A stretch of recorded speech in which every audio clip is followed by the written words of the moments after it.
I came into this a little into the conversation, so you'll have to forgive me for not knowing everything that was said up to this point. But I heard that they were, I think you guys were talking about the deal that was offered, the Senator Lankford negotiated deal, I believe, from what you guys were talking about. And from somebody who's from more progressive circles, I came up more, I guess you could say, the left wing of the Democratic Party. Most progressives were pretty upset with the border deal compromise with Senator Lankford. There was a lot of compromises that I felt, and a lot of them also felt should have been included. If you're going to do a big compromise like this, finally finding some solution for the Dreamers feels like the time to do it. If this is the time where we're going to spend 5 months to negotiate a deal like this. And so a lot of progressives, including progressives who made their voices vocal in the Senate and vocal in the House, made clear that they were unhappy with it and were not going to vote in favor of it, and proceeded to make clear to not only Senate leadership but the public that they weren't going to vote in favor of it. And then it was crushed and it was sunk. And I look at it like this: in a year from now, next time when Republicans maybe might have a chance to have the Senate and still have the House and might be able to, try to push something like H.R. 2, even if it's just a posturing bill and it's definitely not the type of thing that would actually pass. If they try to get many of the things that were offered in this deal, the Democrats will not offer it again. The Democrats will have no leverage used against them like what was being used in the Ukraine instance, which I think shouldn't have happened in the first place. I think it's kind of scary to tie crucial national security issues to things that are extremely divisive in domestic politics. I could imagine, should we support the South Koreans? I don't know. Maybe if you compromise with me on the Don't Say Gay bill. That's something that makes me feel a little bit uncomfortable. I think we should have standalone votes on this, which Mike Johnson said at the start of his term, in a concession to Matt Gaetz, is what he would do. He didn't like to do all these big bundle bills because he was sick of the big government, but then immediately asked for a big bundle bill as a compromise. And so it really is frustrating to me, as definitely somebody who's very supportive of Ukraine aid, that this has gotten in the way of something that should just have a straight up and down vote. Can I ask a question, Dylan? Sure. Because I know you're coming in late, and so I don't want to accuse you of not doing something, you're not trying to do, right? To be clear, I've heard literally just the last 10 minutes of conversation. That's it. Right. And that was a last second replacement. Right. So I understand you're just kind of elucidating this specific thing, but the topic in hand is whether or not this is Russian influence, right? Whether or not the Russians are the real reason that many of the Republicans are not voting for this Ukraine aid, et cetera, et cetera. And so let me be clear. You were just adding that for context. To say, I can add, hey, this was separate. This was just my opinion on the negotiated bill, negotiated settlement. It's something that's concerning, because I could imagine we're having a negotiation about whether it's a good idea to intervene in Mexico, and then the Democrats say, well, if you want to do that, then you have to introduce Roe v. Wade on the federal level if you want to stop with the cartels. It's been a problem. It's been a problem forever. Bernie Sanders got hit on it because he didn't want to vote for there was a renewal of the National Firearms Act or something, was tied to Domestic Violence Against Women Act at the exact same time, and he voted one down for one reason, and then Hillary Clinton was trying to browbeat him over it, and it's dude, these two things were tied together. I either had to support, it was a very silly attack on Bernie.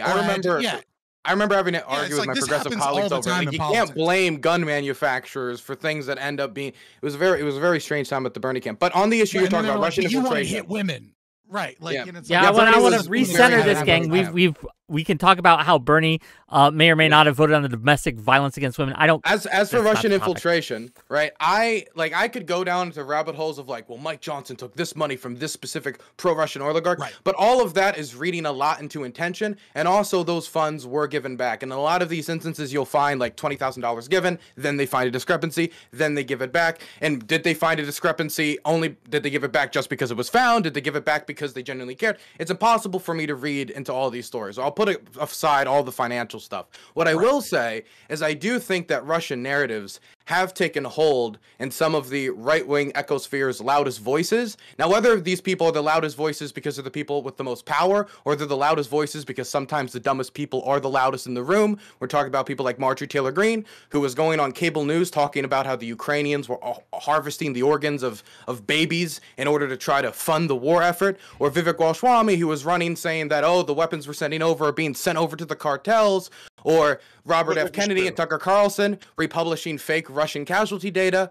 Like, these types of things do enter into the ecosphere. They do affect how bases or people see the war, and it does affect people, whether we like it or not, who also vote on this legislation. I think we need to think that our legislators, while we'd like to think they're experts on the issues, a lot of them are getting just as much garbage as the rest of us off of Twitter. Tommy Tuberville is an example of somebody who I've seen constantly kind of fuck up, learn something wrong and just repeat it and then fix it afterwards. And he is somebody who was taking talking points straight out of the voice of Vladimir Putin after the Tucker interview, repeating it verbatim and taking it as face value as an American senator. And I thought that was pretty embarrassing.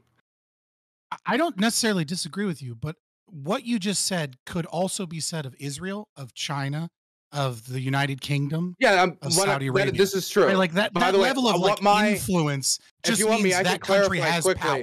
That I'm not saying that Russia is the only country that is influencing us in this way. What I will say is that the Russian intelligence apparatus does make it a part of their information war. Now, again, they're not the only country that does this, but it is part of their information warfare apparatus in order to influence both American elections and trying to create discontent within the United States. A common story that we saw a lot during the Black Lives Matter movement was that there was a pro-BLM rally organized by somebody who never actually showed up to the rally, and then a counter-protest of somebody who also didn't show up to the rally, and then we find out afterwards it was just Russian intelligence trying to get two people who hate each other in the same area to beat the fuck out of each other.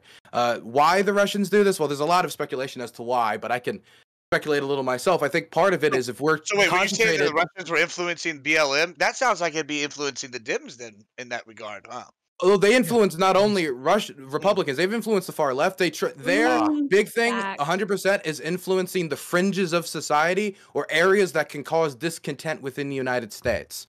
Especially if it can just cause something like decision atrophy. For example, making it so there's so much, discontent in America. We're dealing so much with our internal problems. We look only internally and we don't look outward. For example, into Ukraine. Okay, I wanted to kind of maybe have a question to kind of recenter this, because we talk a lot about influence, how every country tries to influence the United States and its populace and things like that. That may be true.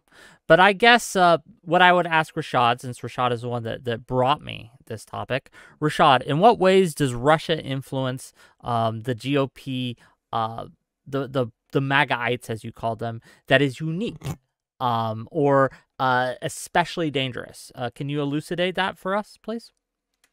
I think the most interesting and fascinating way in which they do it is through information.